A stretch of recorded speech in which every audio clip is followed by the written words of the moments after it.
as I'm reflecting 10 years ago in 2014, 2015, the first Eternacon, we had one paper published from the project, and now in 2024 we have over 30 scientific publications coming out of Eterna, and these include field standard benchmarks like the Eterna 100, as well as the open vaccine data sets and designs, the majority of which came from Eterna players. And there are several more papers coming this year.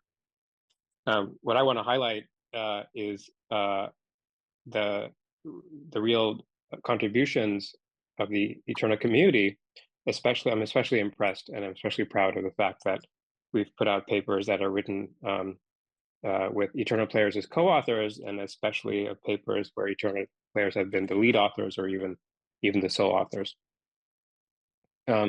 Looking back on, I remember 2014, 2015, we had just begun thinking as a community and as developers about not just looking at academic problems, but potentially inventing RNA medicines. And this is back when maybe most people hadn't even conceptualized the idea of an RNA medicine. And now here we are in 2024. We've developed a new way to create RNA-based diagnostics in our OpenTV initiative. We've developed a very new technology and shown proof of concept in stabilizing mRNA vaccines, which I think will likely has the potential to impact billions of people, including ourselves and our families and the next generations. And then, again, going back 10 years ago, I also just looked at the community. On the one hand, it was, even then, we had a worldwide community. We had participants at the first Eternacon who had come in from almost every part of the US.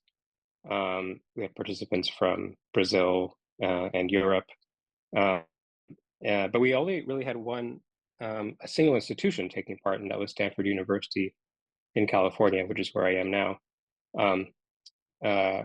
But since then, until 2024, if you look at our list of collaborators over time, they've of course included Stanford, the co-founding university, Carnegie Mellon University.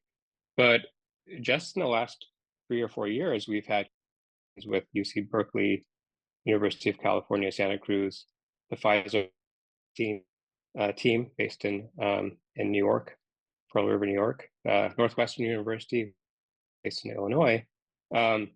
And then for the first time this year, Eterna has its first collaboration with a institution outside the US, and that's ESPCI, or the École Supérieure in Physics and Industrial Physics and Chemistry, based in Paris. And I think particularly excited that we're growing this community of, let's say, academic or expert scientists involved in Eterna. We've retained our growing community of Eterna players. And also over the last couple of years, we've expanded our worldwide community to include folks around the world who are helping develop AI and machine learning methods through collaborations with the platform.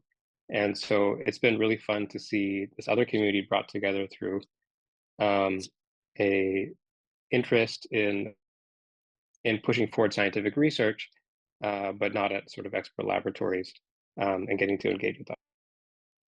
So through all of this, I'm also very proud, and I hope that you're proud, that all of our research and inventions have been made freely available for non-commercial use.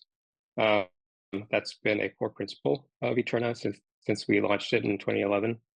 And I think the other thing I'm really proud of is that the driving force for innovation has been the larger Eterna community. And I think that's best reflected, actually not in the things that I mentioned so far, in the player presentations at Eternacon. So this event is really important to me. My favorite scientific talks every year are the ones that Eterna players give during Eternacon.